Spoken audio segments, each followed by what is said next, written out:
All right, what's up, guys? Real quick here, I just want to do a quick video, mainly because there's one person who didn't quite understand what I was talking about with the whole urethane concept. So let me try to explain this again, because going back and forth through text apparently there was some confusion, and there was confusion in what I said in the video. So the problem is where there was a part where I said that getting around it makes it hook earlier. The problem with that is I don't necessarily mean it makes it hook earlier than if you were to stay up the back of it. My point is it's going to hook early no matter what.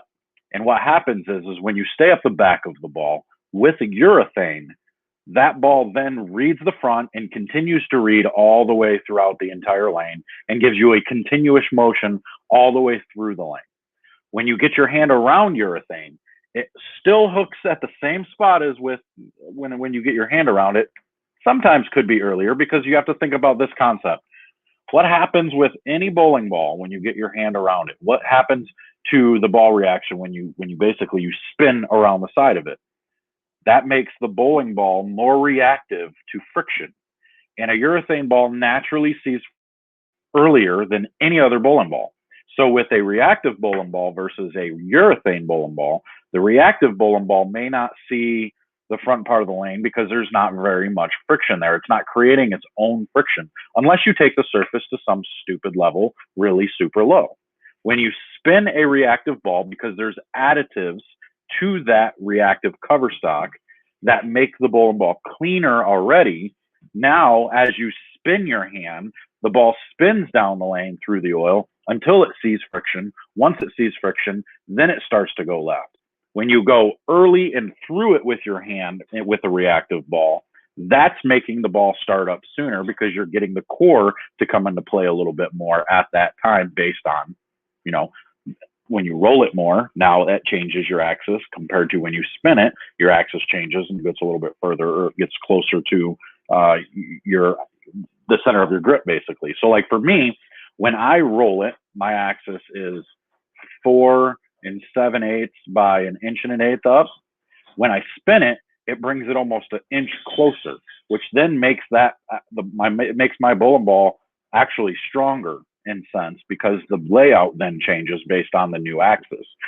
With urethane, when I spin the urethane ball, it still hooks early, but then it spins through the middle part of the lane through all that oil, and then it doesn't read anymore. Or if it does read, it's just a small little bit. So it's skipping 30 feet of lane where it's really not reading the lane properly at all. So the point behind the video was to say that rolling urethane, getting your hand up the back of it to make it read the entire lane is more beneficial than trying to get your hand around the ball and trying to get it to come around on the back part of the lane. It's not going to work. Now, unless you have, some crazy super high tilt and you spin the crap out of it, then you get it to be a little bit more than most people down lane. But no matter what, it's still going to hook in the front part of the lane. You're not going to stop that. It's not going to be any different because it's the cover stock. Remember, bowling ball reaction is 90% cover stock. And I may be even being generous with that. It may be even higher than that. So when you make these minor changes, all you're doing is changing where the core sits. Rollier hand positions generally make the core start up a little bit sooner and get it to be more stable.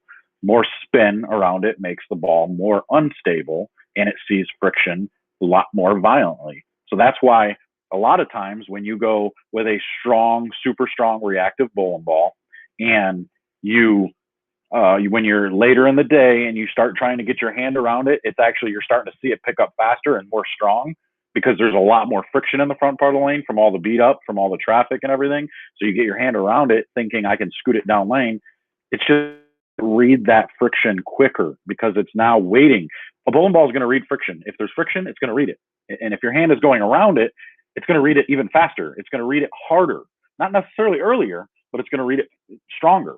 So the difference, and I'm going to try to say this again, the difference is urethane was specifically made to hook early. It early no matter what.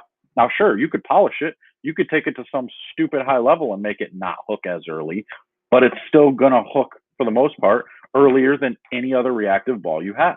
So those minor hand positions, they don't make a huge difference with urethane bowling balls as much as they do with reactive. The reactive balls are going to react completely different. So I think we're underestimating the difference between a urethane ball and a solid reactive bowling ball. You know, you can make a solid reactive bowling ball hook earlier, but most times with the reactive cover stocks, you're seeing more hook stop. And that's why a lot of the times you get the illusion that a ball is going straight, because it burns up all its energy in the front and then it has nothing left in the back. So it hooks and then it just backs up basically the rest of the way. I say backs up because it's not really going to the right, but it looks as if it's going straight and never makes it. It makes it look like it never does anything down lane. Essentially, that's what you're doing with urethane. When you spin your hand around urethane, most times it's hooking early and then it's spinning through the middle part of the lane and it's not really doing much at all down lane. When you roll it forward, now it's hooking early and it's continuing to hook and arc and shape through the entire portion of the lane. I hope that clears it up, because that was getting really frustrating going back and forth on that, because it's pretty evident that neither one of us were seeing it exactly what we were talking about. I think he was hung up on, he or she, I don't know who it was hung up on the fact that I said that when you get your hand around it, it's going to hook earlier. What I mean by that is it's probably going to hook more overall, and it's going to see the friction quicker. And quicker meaning if there's friction in the front, it's going to see that quicker. Whereas if you roll through it, it's going to blend that a little bit more and give you the illusion that it's not hooking as much in that spot. So it's all based on what you actually see. So you got to pay attention to what your ball's doing. So hopefully this helps a little bit for any of the confusion. I know you can't really see the shots in that video very well. And I wasn't really thinking when I put the camera there. I don't really know what I was doing. So I apologize for not making that very visible. So I'll actually redo this video sometime this week, so that way you guys can see shots and I can show you exactly what I'm talking about ball motion wise, and I'll get better camera angles. That was just kind of like I'm here practicing. I'm just going to on a whim. This is what I'm working on. Let's talk about it a little bit type of thing. And I just had the camera in the spot. So either way, hopefully this clears things up a little bit. I'm sure he's going to come on here, he or she is going to come on here and still